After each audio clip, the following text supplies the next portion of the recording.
Hi friends, welcome back to my YouTube channel. ನಾನಿವತ್ತು Kabul ಕಡಲೆಕಾಳಿನ cutlet ಹೇಗೆ ಮಾಡೋದು ಅಂತೇಳಿ ಈ ವಿಡಿಯೋದಲ್ಲಿ ನಿಮ್ಮ ಜೊತೆ ಶೇರ್ ಮಾಡ್ತಾ ಇದ್ದೀನಿ. ತುಂಬಾ ಟೇಸ್ಟಿಯಾಗಿರುವಂತಹ ಸ್ನ್ಯಾಕ್ ರೆಸಿಪಿ ಅಂತ ಹೇಳ್ಬೋದು. ಮಕ್ಕಳಿಂದ ಹಿಡಿದು ದೊಡ್ಡವರಿಗೆಲ್ಲ ಕೂಡ ತುಂಬಾ ಇಷ್ಟ ಆಗುತ್ತೆ. ಬನ್ನಿ ಈ ರೆಸಿಪಿನ ಹೇಗೆ ಮಾಡೋದು ಅಂತೇಳಿ ನೋಡೋಣ. ನಾನಿಲ್ಲಿ ಈ ಕಪ್ಪಲ್ಲಿ 1 ಕಪ್ಪಷ್ಟು ಕಾಬೂಲ್ ಕಡಲೆಕಾಳನ್ನ ಈ ರೀತಿಯಾಗಿ ನೆನೆಗಾಕಿದ್ದೆ ರಾತ್ರಿ. ಈಗ ಇದು ಚೆನ್ನಾಗಿ ನೆಂದಿದೆ. ಇದನ್ನು ಈಗ ಒಂದೆರಡು ವಿಷಲ್ನ ಕೂಗಿಸ್ಕೋಬೇಕಾಗತ್ತೆ.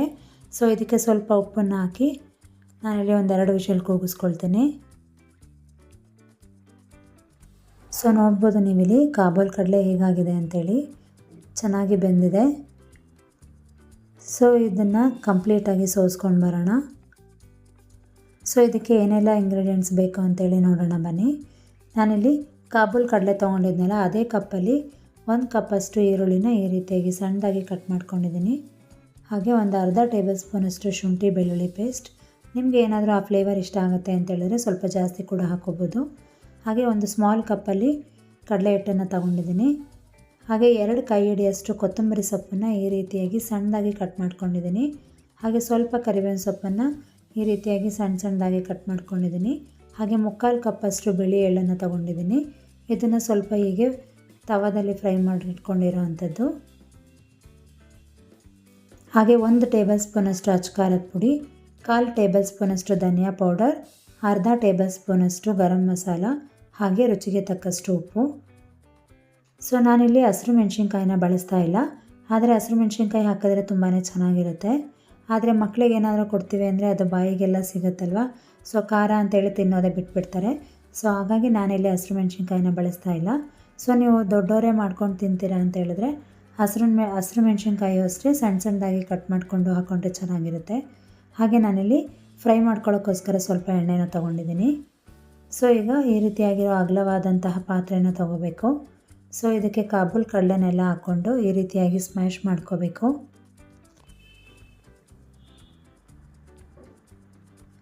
ಚೆನ್ನಾಗಿ ಈ ರೀತಿಯಾಗಿ ಸ್ಮ್ಯಾಶ್ ಮಾಡ್ಕೊಳ್ಳಿ. ಬಿಸಿ ಇರೋದ್ರಿಂದ ನಮಗೆ ಕೈಯಲ್ಲಿ ಸ್ಮ್ಯಾಶ್ ಮಾಡೋಕ್ಕಾಗೋದಿಲ್ಲ. ಹಾಗಾಗಿ ನಾನು ಈ ರೀತಿಯಾದಂತಹ ಸ್ಮ್ಯಾಶರ್ನ ತೊಗೊಂಡಿದ್ದೀನಿ.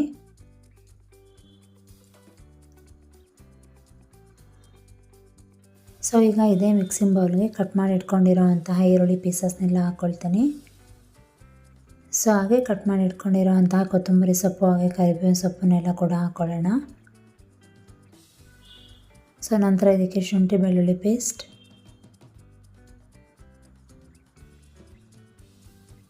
ಹಾಗೆ ಇದಕ್ಕೆ ಈಗ ಅಚ್ಚಕಾರದ ಪುಡಿನ ಹಾಕ್ಕೊಳ್ತೀನಿ. ನಂತರ ಧನಿಯಾ ಪೌಡರ್ ಕೂಡ ಹಾಕ್ಕೊಳ್ಳೋಣ.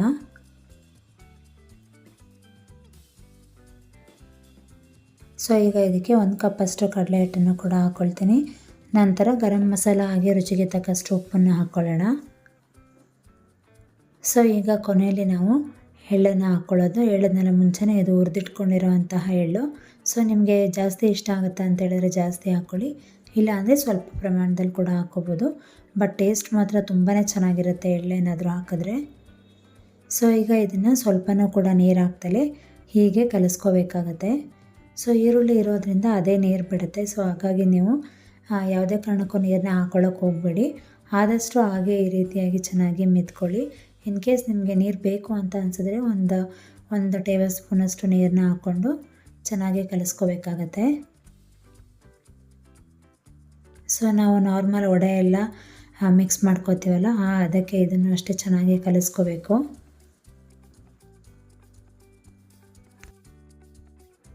ನಾನು ಈ ರೀತಿಯಾಗಿ ಹಿಟ್ಟನ್ನು ರೆಡಿ ಮಾಡ್ಕೊಂಡಿದ್ದೀನಿ. ಈಗ 2 ಕೈಗೆ ಸ್ವಲ್ಪ ಎಣ್ಣೆನ ಸವರ್ಕೊಂಡು ನಮಗೆ ಯಾವ ಸೈಜ್ಗೆ ಬೇಕು ಕಟ್ಲೆಟ್ಟು ಆ ಸೈಜಿಗೆ ನಾವೀಗ ಮಾಡ್ಕೊಳ್ಳೋಣ. ಈ ರೀತಿಯಾಗಿ ಚಿಕ್ಕ ಉಂಡೆನ ಮಾಡಿಕೊಂಡು ಲೈಟಾಗಿ ಈ ರೀತಿಯಾಗಿ ಪ್ರೆಸ್ ಮಾಡ್ಕೋಬೇಕು. ನಾವು ವಡೆ ಎಲ್ಲ ಮಾಡ್ತೀವಲ್ಲ ಆ ರೀತಿ, ಆದರೆ ತುಂಬ ತೆಳುವಾಗಿ ತಟ್ಕೋಬಾರ್ದು, ಸ್ವಲ್ಪ ದಪ್ಪವಾಗೇ ಇರಬೇಕು ಇದು. ನಿಮಗೆ ಈ ರೀತಿ ಕೈಯಲ್ಲಿ ಏನಾದ್ರು ಮಾಡೋಕ್ಕೆ ಕಷ್ಟ ಅಂತ ಅನಿಸಿದ್ರೆ ಯಾವ್ದಾದ್ರು ಸ್ಮಾಲ್ ಕ್ಯಾಪ್ ಬರುತ್ತಲ್ಲ, ಆ ಕ್ಯಾಪಿಗೂ ಕೂಡ ಫಿಲ್ ಮಾಡಿಕೊಂಡು ನೀವು ಕಟ್ಲೆಟ್ನ ರೆಡಿ ಮಾಡ್ಕೋಬೋದು. ನಾನು ಈ ರೀತಿಯಾಗಿ ಈ ಸೈಜ್ಗೆ ಇಲ್ಲಿ ಕಟ್ಲೆಟ್ನ ಮಾಡ್ಕೊಳ್ತಾ ಇದ್ದೀನಿ. ಇಲ್ಲಿರುವಂತಹ ಎಲ್ಲ ಹಿಟ್ಟನ್ನು ಕೂಡ ನಾನು ಇದೇ ಸೈಜಿಗೆ ಈ ರೀತಿಯಾಗಿ ಮಾಡ್ಕೊಳ್ತೀನಿ.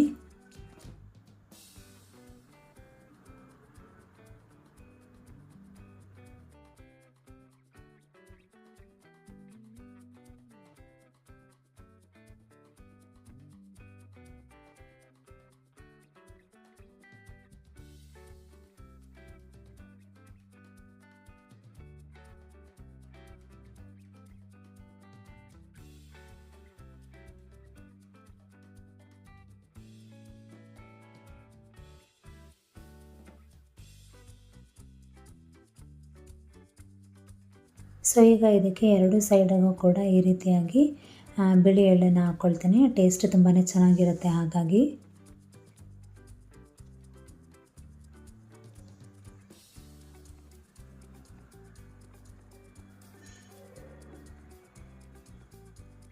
ಸೊ ನೋಡಿ, ಹೀಗೆ ರೆಡಿ ಮಾಡ್ಕೊಂಡಿದ್ದೀನಲ್ಲ.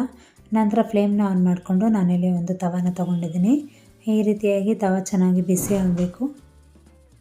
ತವ ಚೆನ್ನಾಗಿ ಬಿಸಿಯಾಗಿದ್ದ ಕೂಡಲೇ ಎಲ್ಲ ಕಡೆಗೂ ಕೂಡ ಈ ರೀತಿಯಾಗಿ ಎಣ್ಣೆನ ಸ್ಪ್ರೇ ಮಾಡ್ಕೋಬೇಕಾಗತ್ತೆ. ನಂತರ ಇದು ಬಿಸಿಯಾಗಿದ್ದ ಕೂಡಲೇ ನಾವು ರೆಡಿ ಮಾಡಿ ಇಟ್ಕೊಂಡಿರೋ ಅಂತಹ ಕಟ್ಲೆಟ್ನೆಲ್ಲ ಇದ್ರ ಮೇಲೆ ಹಾಕ್ಕೊಂಡು ಈ ರೀತಿಯಾಗಿ ಬೇಯಿಸ್ಕೋಬೇಕು. ಸೊ ಲೋ ಟು ಮೀಡಿಯಮ್ ಫ್ಲೇಮಲ್ಲಿ ಇಟ್ಕೊಂಡೆ ಇದನ್ನು ಚೆನ್ನಾಗಿ ಬೇಯಿಸ್ಕೊಳ್ಳಿ. ಇಲ್ಲಾಂದರೆ ಒಳಗೆಲ್ಲ ಹಸಿ ಇರುತ್ತೆ. ಹಾಗಾಗಿ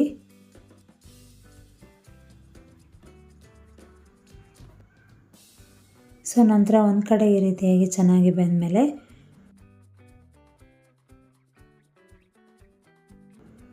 ಈ ರೀತಿಯಾಗಿ ಉಲ್ಟಾನ ಮಾಡಿಕೊಂಡು ಚೆನ್ನಾಗಿ ಬೇಯಿಸ್ಕೋಬೇಕು.